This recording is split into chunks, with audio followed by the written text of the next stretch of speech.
I'm giving up health food, I'm going back to butter and starchy white bread.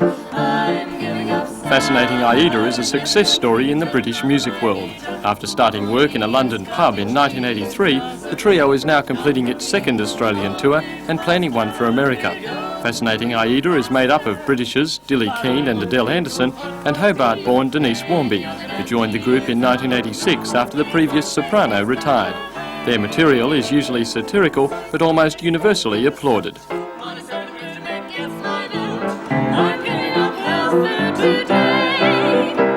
There's no food like tofu, does the trick, makes me sick. I won't stoop to seaweed soup, might as well drink arsenic.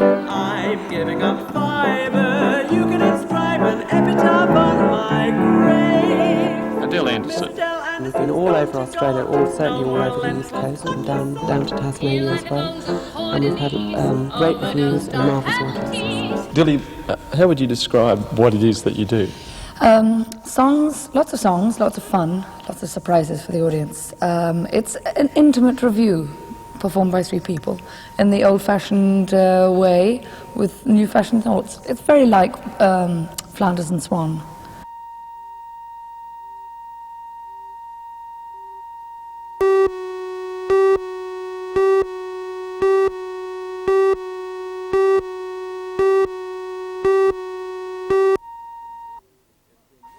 It's been more than 6 months since the Police Citizens Youth Club last put up the Blue Light Disco banner at Broadmeadow.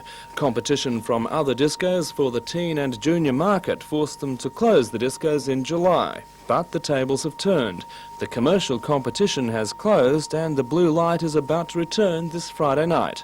The disco will be free thanks to sponsorship from Shuey's food stores, but organiser Jeff Wright says the discos will succeed regardless.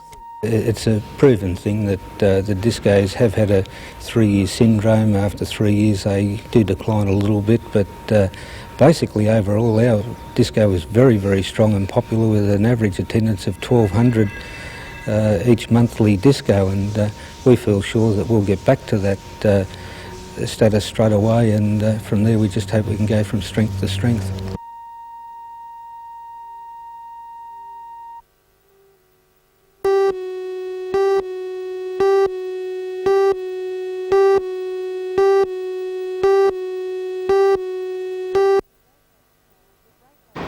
The Great Lakes Triathlon starts at 6 a.m. this Saturday and will be raced over a 3.8 kilometre swim, a 180 kilometre cycle and a marathon run. For the front runners, the event should take around 9.5 hours. Besides the best in Australia, many overseas competitors will be taking part.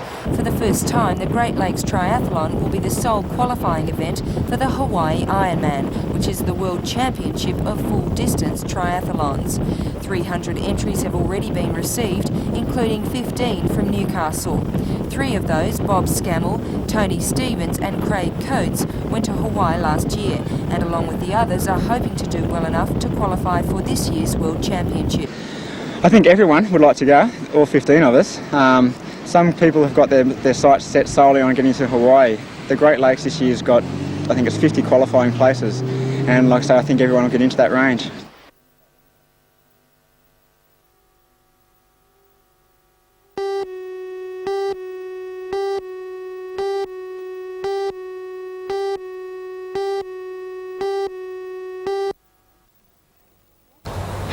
Jack Peters owns and runs the Old Farm Nursery at Meadowie. He's one of a number of property owners on the Georgetown Road who already have an Elcom transmission line running through their properties. But Elcom has plans to upgrade the Tari to Tomago line. It has decided to construct a new line between South Meadowie and Tomago. It was going to pull down the old line, but has decided instead to give it to the Shortland County Council for its use. This means that there will now be 2 lines running parallel. Farmers like Jack Peters are not at all happy with the plan. He says extra land will be needed for the lines and it will make using machinery in the paddock very difficult. The diameter of the poles is negligible, but its effect on the use of machinery is considerable. The tractors that we use are quite wide. The turning circle is great, and various types of machinery have to be used on it, and that's why I've got these two poles turned into this paddock here where the two poles are is a horse paddock. He's unhappy with the $5,000 worth of compensation offered by Elcom and estimates that he will lose between $5,000 to $10,000 in revenue each year because of the new line. But this is not the only issue. Jack Peters recently held a public meeting for people affected by the new line. He says a number of concerns were raised, including fears about the health effects of the electromagnetic field emanating from the wires. Experts in the field believe that the electromagnetic field under power lines hence a causing agent, particularly amongst children. A spokesman from Elcom, speaking from Sydney, said rerouting the line would simply be too costly. He said if residents were not happy with the compensation offered, they were welcome to get an independent valuation. Elcom was also willing to discuss with them the health effects of the electromagnetic fields.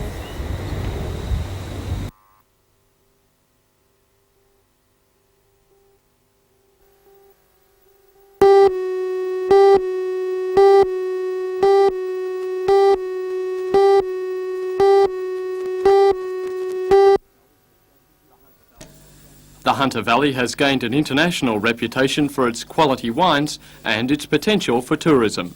For years, development ideas have floated in and out of the picturesque Colburn area under the watchful eye of the Cessnock City Council. As the vineyards lure thousands of tourists each year, developers believe they're sitting on a gold mine. Already there are around 6 major developments planned for the area. 2 have already been approved and will provide guest house accommodation for visitors. A huge tourist complex in the wings is a $72 million development, including an 18-hole golf course, 4-star hotel country club and conference centre, as well as residential communities. After approaches by vignerons and concerned residents, the Cessnock City Council, with the help of the Departments of Planning and Environment and Agriculture, carried out a study to monitor the impact of large-scale developments on the vineyards. Those plans now await council approval. Town Planner Bernie Mortimer. And it's now at a stage where council, at its next meeting on the 30th, will adopt the final plan and it'll go off to the government for gazettal. And it certainly will be important in that it will coordinate development in conjunction with the existing vineyard industry as well.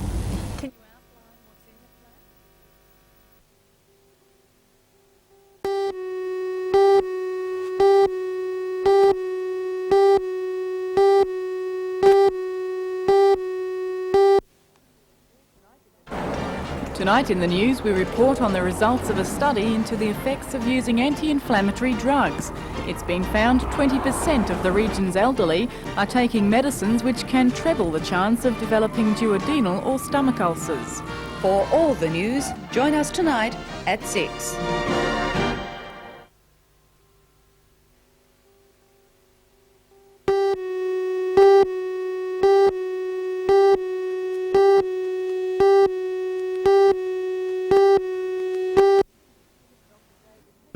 Dr. David Henry headed the study into the use of non-steroidal anti-inflammatory drugs and their effects. Such drugs are used to treat arthritis and rheumatism. Dr. Henry says typical examples are Voltaren, Feldene, Brufen and Oridis. The study involved 750 people over 50 and was undertaken because of concern over the risk of developing gastric and duodenal ulcers from taking the drugs. The level of risk in our study was that patients who take these drugs, particularly those on a regular basis, have about a 2 to 3-fold increase in the risk of developing hemorrhage from the ulcer or perforation of an ulcer and being needed to be admitted to hospital for that. Dr. Henry says people using anti-inflammatory drugs shouldn't panic as the individual risk is low. If people are concerned, he says they should talk to their doctor. However, he says the results of the study were striking. 20% or more of, I call them patients, but in fact members of the community, were taking one of these drugs at any point in time. And this is amongst the highest usage that we're aware of in the world. And so, although the risk for the individual was increased 2 to 3-fold, still not a very large risk, this extraordinarily high usage of the drug means that the drugs create a large burden of illness in the community.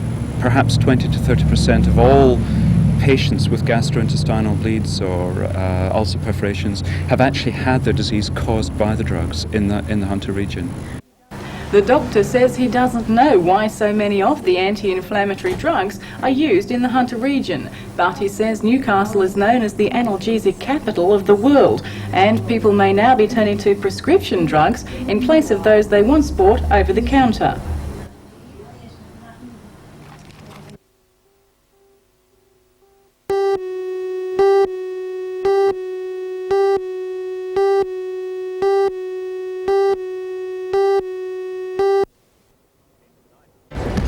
In tonight's news at 6, the Newcastle Falcons have a busy weekend ahead in the National Basketball League. We preview their chances in the games against Perth on Friday and the Sydney Kings on Saturday night. For all of the news, join us tonight at 6.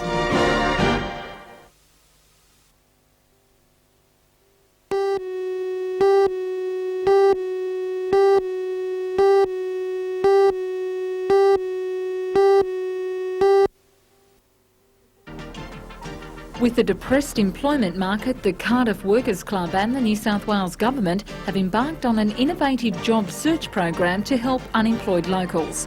Today, 18 prospective employees graduated from the 3-day intensive job skills course, the first of its kind ever undertaken. For all the news, join us tonight at 6.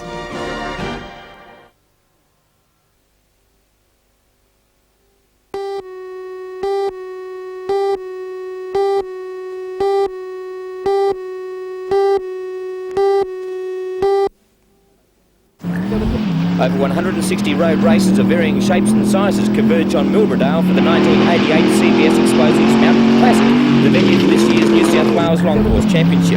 7 classes will contest the 2-day meeting, ranging from buggies up to 1200cc modified Volkswagens to the huge 4-wheel drive modified Class 8s. The Classic will be run over 4 heats where the cars and buggies will take plenty of punishment.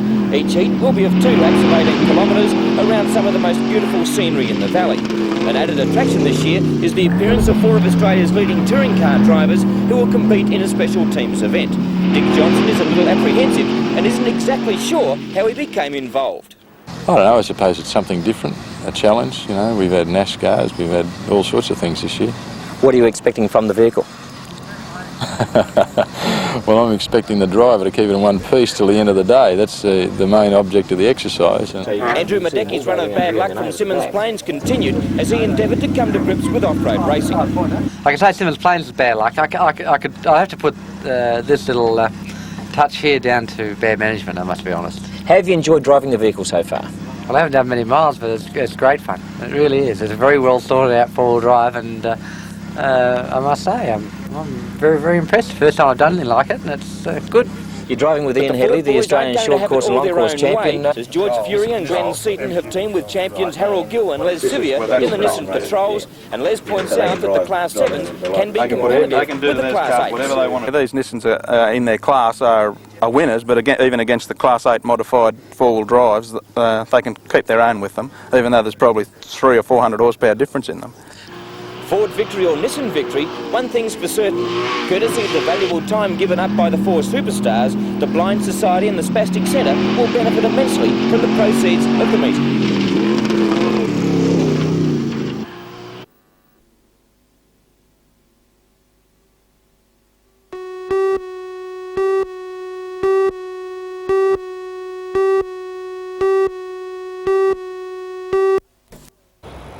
A convoy of MGs drove out to Raymond Terrace yesterday afternoon to accompany Harry and Philip Parle into Newcastle. The Parles are in the throes of a bicentennial journey from Perth to Canberra in a 1946 MGTC. In a car like this, if you travel 1,200 kilometres in one day, I think you get a sense of achievement and satisfaction that you have done it. You certainly get a lot of waves on the way, you know, like tourist type waves. But it's been really good fun. It's been really good fun. We've had no serious problems at all, and it's a great car. Their trip has taken them around the top of Australia. Canberra has not been chosen as an arbitrary destination. Harry Parle is determined to make it in time for an MG national meeting being held in Canberra at Easter.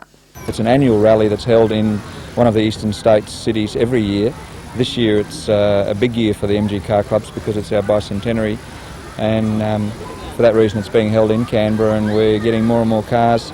We've made just a little bit more of an effort to get there by doing the Round Australia bit.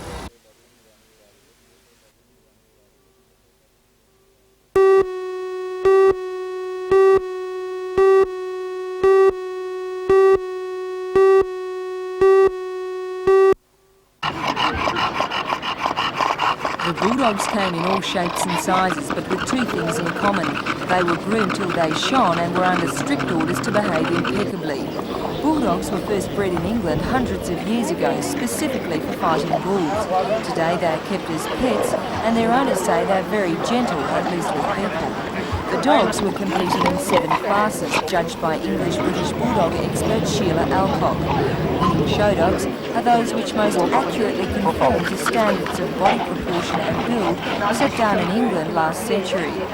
Top dog amongst the males yesterday was champion Don Allen Lord Stewart, or Rocky to his friends. Wes Stacey, chairman of the National British Bulldog Council, says Rocky is as near perfect a bulldog as can be found in Australia. Well, the bulldog has to have a very big head, very wide shoulders and leaner hindquarters, and they were all bred into him because he was bred for bull baiting. And if you have a look at the jaw here, where the teeth come up, that locks. If it was to bite a bull, that would go into that bull's flesh, and all these foals and things like to get the blood to come away from here instead of into the eyes, to the ears. Every part of that head is man-made. It's bred into them over many, many thousands of years. And the other parts of him that are...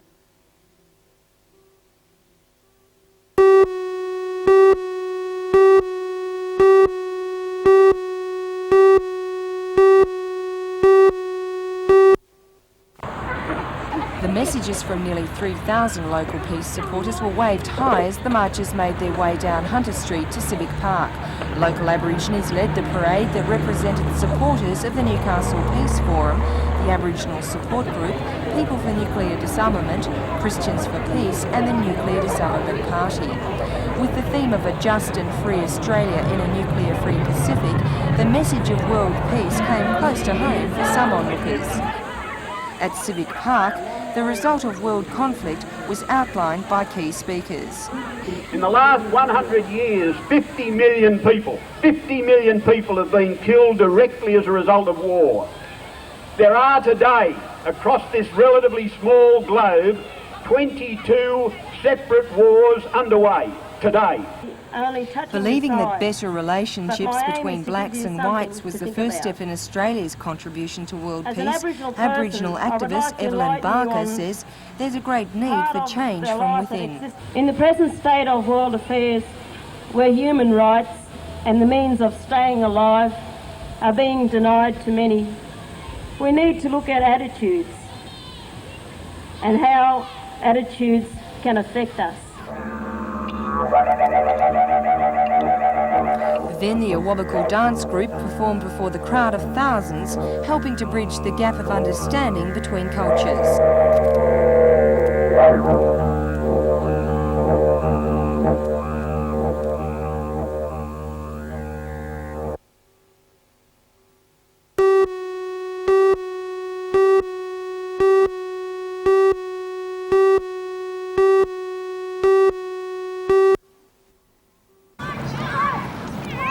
Ask any coach or rider and they'll tell you track cycling is one of the most demanding sports around. For 3 years, 15-year-old Ashley Malcolm from Adamstown Heights failed to win one major event, but this year the tide turned. Ashley rode in 4 state title events in January and returned with 3 silver medals in the sprint, time trials and scratch events. But it was at last week's Australian titles that the young cyclist showed what dedicated training can achieve. Going in as New South Wales number 2 choice, Ashley ousted the number 1 from the time trials and sprint qualifying rounds, going on to beat Queensland's fastest qualifier. After coming second in the individual scratch race, he was thrown in as a wild card in the team's trial event, leading the side to the finish line against Victoria. His current condition classed him as Australia's fittest juvenile, and he was awarded the number 1 rider for the track season. Proud coach Mick Chapman believes the young champ is set for bigger and better competition. At the moment we will have a couple of weeks rest and then we go back into long slow miles and weights, and we'll come up for August the road titles, the juvenile road titles, which is over 80 k's. After those to the junior ranks, where they have a world championship for juniors, and if he can qualify in the next 2 years to getting, say, even half as much as he's done in these Australian titles in one of the others, then he'll make the junior world team, and then we don't know. For Ashley, his mind is firmly set on a world title and he's prepared to work for it. In the end, it's all worth it, and there's still a lot more to go. And what's your goal from now on? To go to the Worlds probably next year or the year after as a junior, and from then on maybe turn professional or just see how everything goes, you know.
In tonight's news, do changes in work practices necessarily mean a cost in jobs?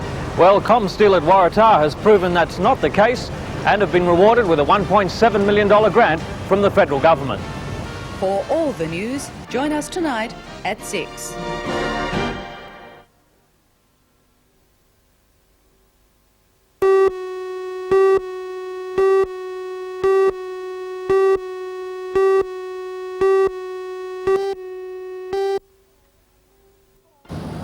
Hello, I'm Melinda Smith. After a 2.5-year battle with the Lake Macquarie City Council, work on a $6 million arcade development is now underway here at the Cardiff Workers Club.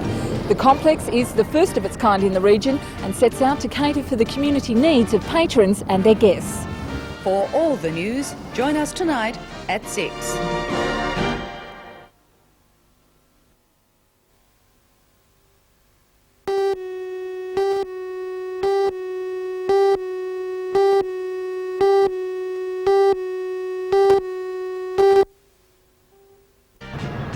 This evening in the news, the Port of Newcastle will tonight establish a new monthly coal loading record when loading of the Iron Kembla is completed at the Kooragang coal loader.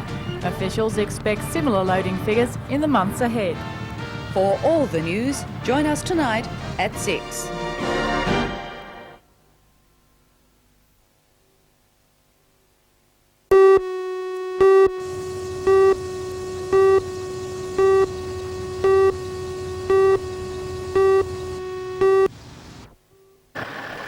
It was not the best conditions for the Brisbane Water Championship to be held. The race began with a wind of approximately 5 knots, only to drop off further to a drifter as the rain began to fall. The Gosford Sailing Club were expecting as many as 50 starters, but had to be content with 25. However, there were some top competitors amongst them, including Australian champion Gavin Jones in Asia. The race got underway with a false start because a number of boats broke the line. But there were no problems as things got underway for a second time. Right from the outset, Jeff Moore and Otis began to assert his lead. As he rounded the first mark for the initial Spinnaker reach, Moore had well and truly established his frontline position, which he maintained for the rest of the race. The 16-footers, so spectacular in a heavy breeze, had to content themselves with crawling round the rest of the course in the frustratingly light conditions.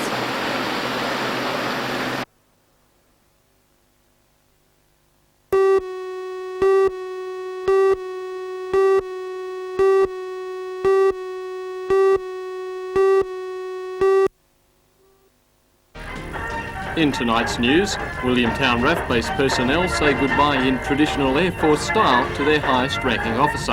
Air Commodore Dennis Robertson vacated his position as commander of the Tactical Fighter Group, with his last official duty a full inspection of the ranks. For all the news, join us tonight at 6.